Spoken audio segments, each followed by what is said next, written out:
গল্প এক শ্রমিকের। জগন শেঠলাল চন্দ্রের জমিতে কাজ করত। শেঠলাল চন্দ্রের জমি গ্রামের সব থেকে বড় জমি ছিল, আর ওখানে অনেক শ্রমিক কাজ করত। আর দিনের শেষে শেঠলাল চন্দ্র ওর শ্রমিকদের পারিশ্রমিক দিত। এমনিতে শেঠলাল চন্দ্র তো খুব ভালো মানুষ ছিলেন, কিন্তু উনি জমি দেখাশোনার জন্য কালিয়াকে রেখেছিলেন। আরে ও কমলা, কখন থেকে দেখছি বসে আছো? আরে অত আরাম করলে কিন্তু টাকা পাবে না, বুঝলে? আরে ভাই, আমার শরীর খারাপ। ও সব আমি জানি না, কাজে এসেছো তো কাজই করো। কালিয়া মাঝে মাঝে শ্রমিকদের কথা শোনাতো। একদিন জগন যখন ওর হাসুয়া দিয়ে ধান কাটছিল, তখন অন্য মনস্ক হতে হাসুয়াতে ওর হাত কেটে যায়। সব শ্রমিকরা ওর দিকে দৌড়ে আসে। এক মহিলা ওকে মলম লাগিয়ে দেয়। তারপর সব শ্রমিক কাজ করতে লাগে। কিছুক্ষণ পরে কালিয়া এলো। আরে জগন, কেন বসে আছো তুমি? ভাই, ওর হাতে চোট লেগেছে, কাঁচিতে কেটে গেছে। কাজ তো মন দিয়ে করবে না, আর পারিশ্রমিকও পুরোটাই চায়। আবার এনাদের ওষুধ কেনার টাকাও দাও। একদিন তো শেঠকে ভিখারি বানিয়ে ছাড়বে এরা। এইসব কথা শুনে জগনের খুব রাগ হলো, আরও কাউকে কিছু না বলে বাড়ি চলে এলো। বাড়ি পৌঁছে জগন ওর বউকে সব কথা বলল। বেচারি চোট দেখে কাঁদতে থাকলো। আরে পাগলি, তুমি কেন কাঁদছো? এই চোট কয়েকদিনেই ঠিক হয়ে যাবে। এটা তো ঠিক হয়ে যাবে, কিন্তু ওঠার কি হবে? কালিয়া যে তোমাকে সব সময় কথা শোনাতে থাকে। ওর কি? ওর তো ওটাই স্বভাব। আমি কি বলছি, তুমি কি এই কাজটা ছেড়ে দিতে পারো না? দিন মজুরি করবো না, তাহলে করবোটাই বাকি। আমরা মুরগি কিনে ডিম বিক্রি করতে পারি।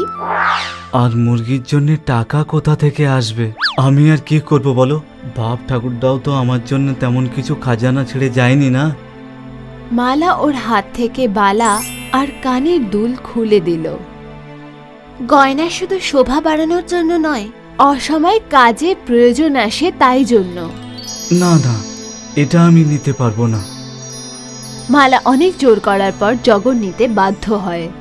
তারপর ওরা দুজনে একসাথে বাজারে যায় আর একটা সোনার দোকানে গিয়ে গয়নাগুলো বন্ধক দেয়, আর ওরা 2000 টাকা পায়। তারপর এক মুরগির দোকানে গেল। ভাই, একটা মুরগির দাম কত? এমনিতে একটা মুরগি 100 টাকা দাম। আপনি যদি 10টা নেন তাহলে একটা ফ্রিতে দিয়ে দিতে পারি। আরে বাহ! জগন দোকানদারকে 1000 টাকা দিল, আর দোকানদার জগনকে একটা বড় ঝুড়িতে 10টা মুরগি আর একটা মোরগ ভরে দিল। তারপর মালা আর জগন বাড়ি এলো আর বাঁশের টুকরো দিয়ে মুরগিদের জন্য একটা ঘর বানালো। মুরগির ভেতরে খেলা করতে দেখে মালা আর জগন খুব খুশি ছিল।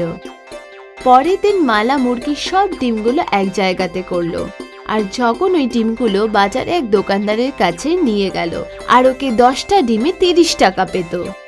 এটা ওদের প্রতিদিনের কাজ ছিল। 1 মাস কেটে গেল, আর জগন ওর 1 মাসের লাভের টাকা গুনতে লাগলো। একদিনের 30 টাকা আর মাসে 900 টাকা হয়। আর তুমি মজুরি পেতে 500 টাকা। আমি ভাবছিলাম কিছু টাকা সোনার দোকানে দিয়ে আসি। না না, যে টাকাটা বেশি আছে ওটা দিয়ে আরো মুরগি কিনে নিয়ে আসবো, আরো বেশি লাভ হবে আমাদের। জগন মালার কথা শুনে নিল, আর ও দোকান থেকে 5টা মুরগি কিনে নিয়ে এলো। এবার ওরা রোজ 15টা করে ডিম পেত। এই সব দেখে মালা খুব খুশি হলো।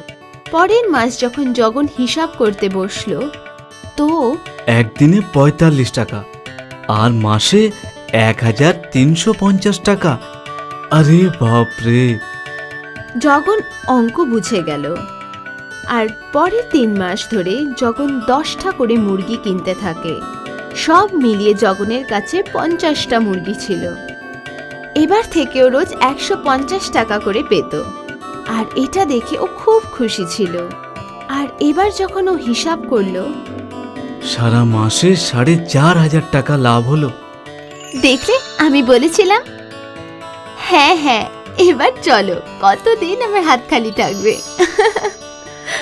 দুজন সোনার দোকানে গেল। 2000 টাকা আসল নিয়ে সুদ সহ 2250 টাকা হয়েছে। এই নিন। জগন টাকা দিল আর গহনা ফিরিয়ে নিল। ওখানে জগন একটা নাকের নথ দেখতে পেল। ওই নথটির দাম কত? বেশি নয়, শুধু 450 টাকা। ওটাও দিয়ে দিন।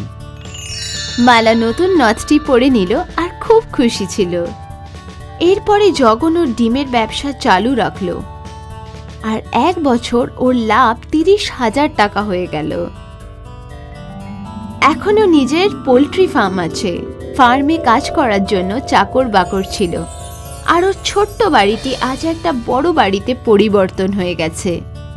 জগন আর মালা নিজেদের জীবনে খুব খুশি ছিল।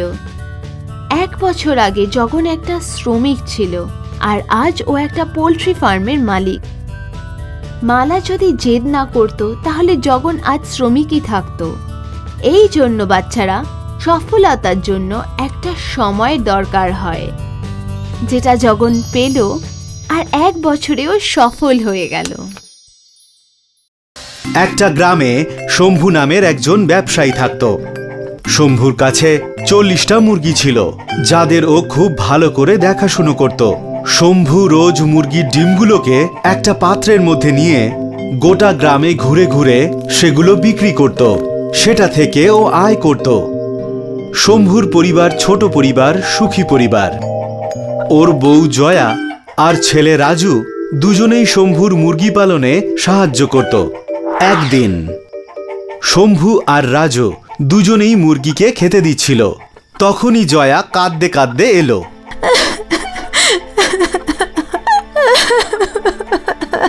কি হয়েছে? তুমি কাঁদছো কেন? আমার বাপের বাড়ি থেকে খবর এসেছে, মায়ের শরীর ভীষণ খারাপ।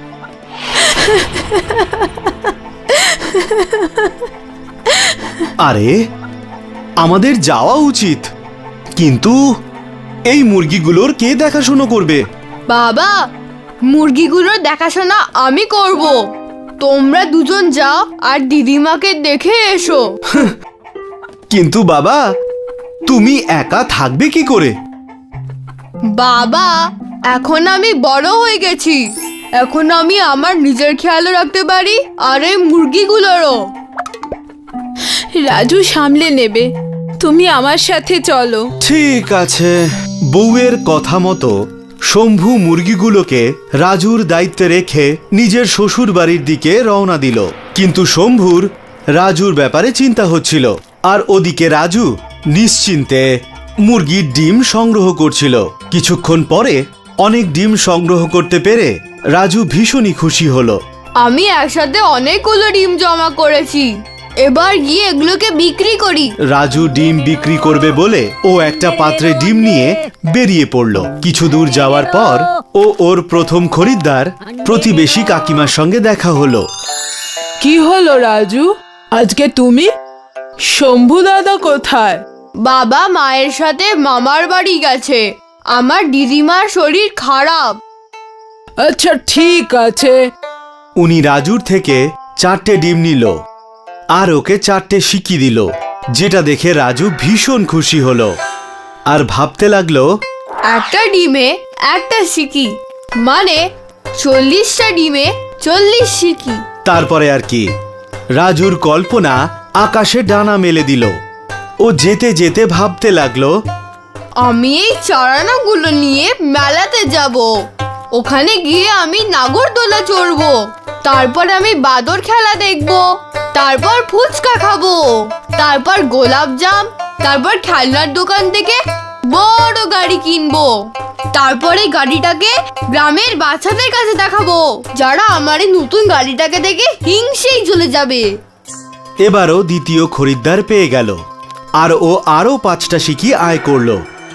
এবার রাজুর আর মাটিতে পা পড়ছিল না। ওর কল্পনার কোনো সীমা ছিল না। চলো, 9টা ডিম বিক্রি হলো, এখনো 31টা ডিম আরো পড়ে আছে, আর মাত্র 2-3 ঘন্টাতেই আমি মেলাতে পৌঁছে যাব। রাজু জেগে জেগে স্বপ্ন দেখছিল, আর তখনই ওর পা একটা পাথরে হোঁচট খেলো আর ও পড়ে গেল। সব ডিম ভেঙে গেল আর তারই সাথে রাজুর সব স্বপ্ন ভেঙে গেল। সেই জন্যই তো বলে, যতক্ষণ না গন্তব্যে পৌঁছবে ততক্ষণ থামতে নেই, মানে জেগে জেগে স্বপ্ন দেখো না। হাই, আমি শাইনি। যদি তোমরা আমাকে এভাবেই দেখতে চাও তাহলে এই ভিডিওটাকে অবশ্যই শেয়ার করো, আর হ্যাঁ, এই চ্যানেলটাকে সাবস্ক্রাইব করতে ভুলো না কিন্তু।